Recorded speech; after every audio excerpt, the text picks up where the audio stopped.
Hey guys, thank you so much for joining me in another video. So as you can tell, based on the title, today we are talking about FERRAGAMO, the new rebrand of FERRAGAMO. We've seen already 2 collections under Maximillian Davis. I feel like we are seeing just a shift in fashion, and I kind of want to talk about this as well as how it relates to minimalism. And just for my outfit of the day, it's actually a set I bought like 2 years ago from Frankie Shop. Honestly, if I'm going to be totally honest, I don't really recommend it. Was really feeling like wearing a set like this.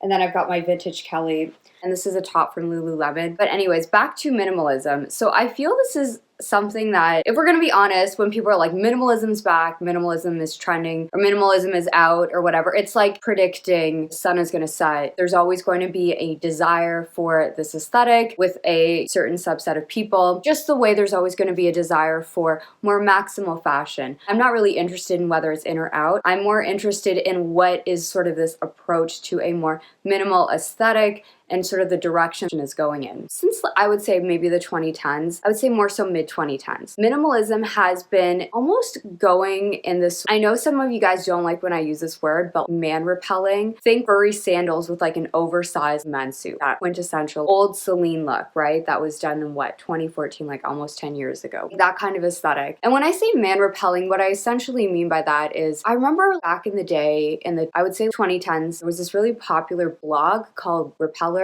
back in the day, Man Repeller. It was led by this blogger, Leandra Cohen. Basically, the whole premise of the blog was women just dressing for themselves, not caring about what men think, not caring about what their partner thinks. So that's what I mean by man repelling. I know some of you guys don't like when I use that term, but that's what I mean. This aesthetic was popular across all fronts, and we saw man repelling fashion in like maximalist ways, but I definitely feel like we have seen sort of this approach to fashion, women dressing on their own terms, women dressing where they prioritize their own comfort and just their own aesthetic preferences over everything else. Phoebe Philo really leaned into that. We saw obviously the Row really lean into that. When I look at some of the collections, even by brands like Jill Sander, minimalism that just didn't care about looking sexy. But I think we are kind of going in this direction where minimalism is becoming a little bit more sexy or just a little bit more sensual. And I found this article from ID magazine. I'll link everything in the description box below. So this is what they had to say. It all comes back to one word that has been absent in fashion parlance for quite some time. Minimalism. Remember her. While most youngins might be too young to remember the clean architectural lines of Jill Sander and Calvin Klein, the idea of clean line silhouettes and hyper-focused clothes, antidotes to the logomania and bling-bling ostentation of the last few years, has been gathering momentum. This morning, in a vast futuristic space in central Milan, FERRAGAMO's 27-year-old creative director Maximillian Davis cemented the return of the M word with his sophomore collection for the house. As far as fashion shows go, it offered purity and elegance and a lot of classics. When I saw this collection, and I would even say like the first collection, I know we were just talking about Phoebe Philo for a second, it really reminded me of, I want to say like Phoebe Philo's first period or first phase at Celine. I feel like I could do a whole video on Phoebe Philo's different phases or periods at Celine. One of them being sort of this clean, tailored, I want to say more sexy minimalism. I wouldn't say sexiness was really at the forefront of a lot of her collections, but for the first few collections we did see this. Just seeing like the opening cocoon coat reminded me exactly of this. And honestly guys, like I'm not complaining, like I'm totally for this. But I do think when we look at later on, her collections did go in a bit of a different direction. This to me is very much Phoebe Philo's first period at Celine. I think minimalism is trending, and I'm really reluctant to use this word trending because I think there are people that are always going to just gravitate towards this aesthetic, just the way there are people that are always going to gravitate towards maximalism. Just is what it is. Now, a lot of people have been talking obsessively about recession core, and I've kind of talked about that in my latest video on the Row. Again, like I just think minimalism is in or out. It's predicting that the sun is going to rise. It's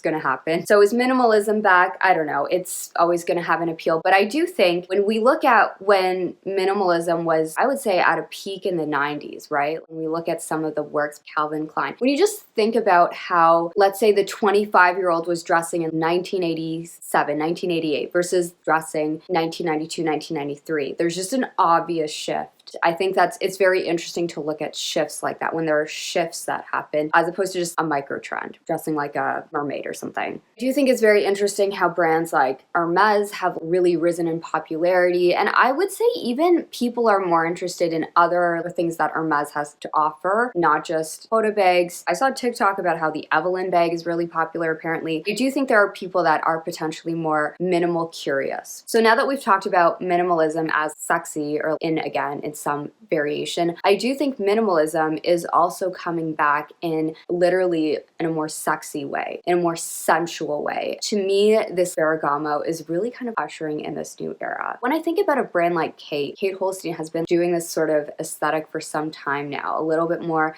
sensual, feminine, a little bit more odd, a little bit more clean lines, but a little bit more sensual. Interesting thing about minimalism is whenever we think about it, we think of these cold, harsh, sterile, pure white. It's very almost like brutalist in a way. And honestly, guys, it would not be my style of video if we did not talk about other sort of aspects of design. When I think about sensual minimalism, I immediately think of the architect, the works by Eero Saarinen. And I'll just throw up some images. Eero Saarinen was an architect and industrial designer known for his very clean but curving shapes. Very unusual shapes, but very curving and clean lines. Very famous work of his is the womb chair. He's also known for the tulip chairs and the tulip tables. There's something about the sensual curves of his work that feel very comforting, feel very familiar. It's not that harsh, geometric, sterile lines. These are very sexy, sleek curves. According to Karam Rashid, who's a designer that actually calls himself a sensual minimalist, instead of saying the terms form follows function,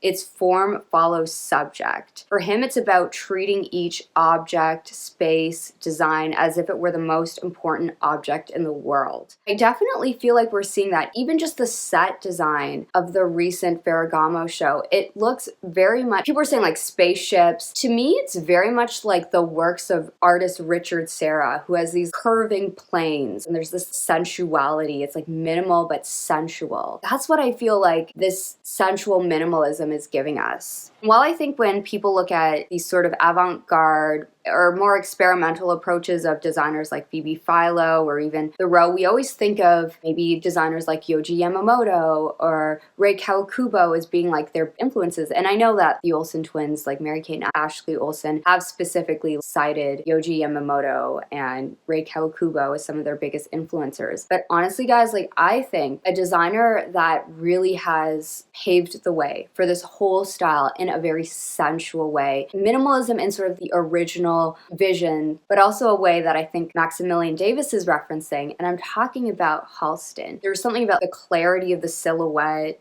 and it was about sort of like framing the woman. It's about not taking away from the woman. In fashion, he stripped away all the buttons, zippers, and only used one seam. His clothes were beautifully engineered, and he brought that same aesthetic to his interiors. He was very influenced by Elsa Peretti's personal style, which was very simple, but also took cues from the art world. There were artists in the 1960s and 70s like John McCracken and the color field painters who were doing beautiful minimalist work. One thing that Halston did that I definitely see in the works of Maximillian Davis is how he used red as a neutral. I think when we think of colors, it's supposed to be something that is seemingly maximalist, but if you just use like one color, if you just dress someone just in all red or just in all blue or just in all navy or black or beige or whatever, it really allows for the form to show and the technical craftsmanship required to make that piece. There's nothing to really sort of distract you from the form. Like you're really just looking at the simplicity of the form and the details of that piece. It's very interesting how Halston would use specifically the color red as a neutral, how we see that very much a theme. Like red is a huge theme in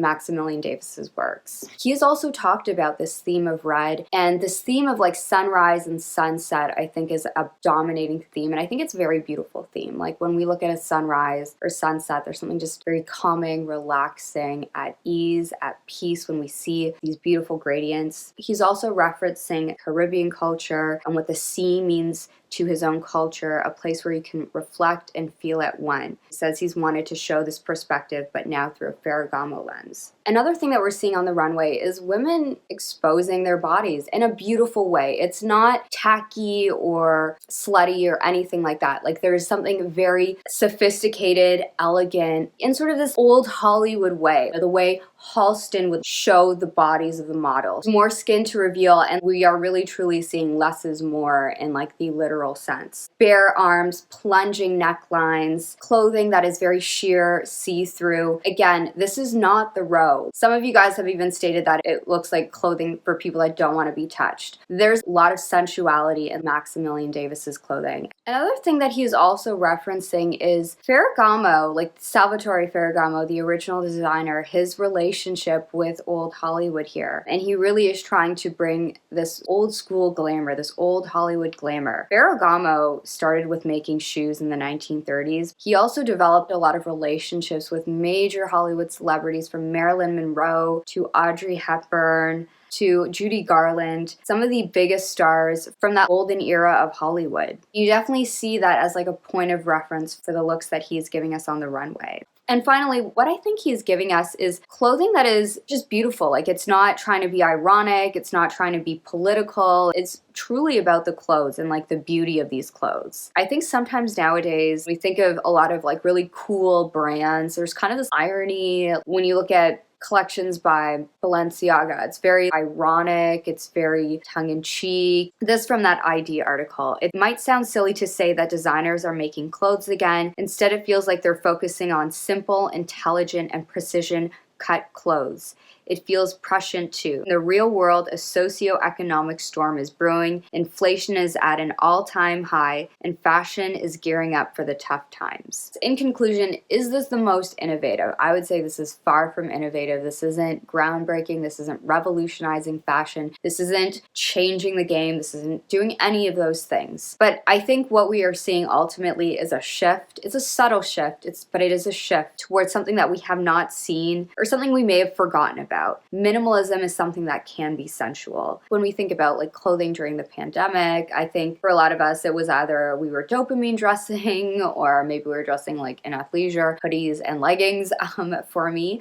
But I think for a lot of people, especially for younger generations, the sense of nostalgia, this Y2K obsession, bling bling obsession, this looking back to better times, to when like the world was in like a more happier space, was something I think a lot of people needed. There was this desire to dress in a way that was very fun to get us through the times, especially for a lot of Gen Z. This was something that was heavily desired. There's a lot of comfort and nostalgia. But I think this new era of Ferragamo, it's not about that. It is to say like, this is clothing, this is fashion for us to deal with the real world. But it doesn't have to be stark, it doesn't have to be cold, it can be sensual, it can be familiar in a different way. Ultimately, what are these Gen Z kids going to wear when they have to go to work? What are you going to wear when you have to confront the real world? Maximillian Davis, he's super young, he's 27 years old. I think he's saying this is an option for you guys. And he's also offering something that I think the older generations, well, like previous generations that would buy Ferragamo before, like something for you to freshen up your wardrobe with. And if I'm going to be honest, guys, like the prices of Ferragamo,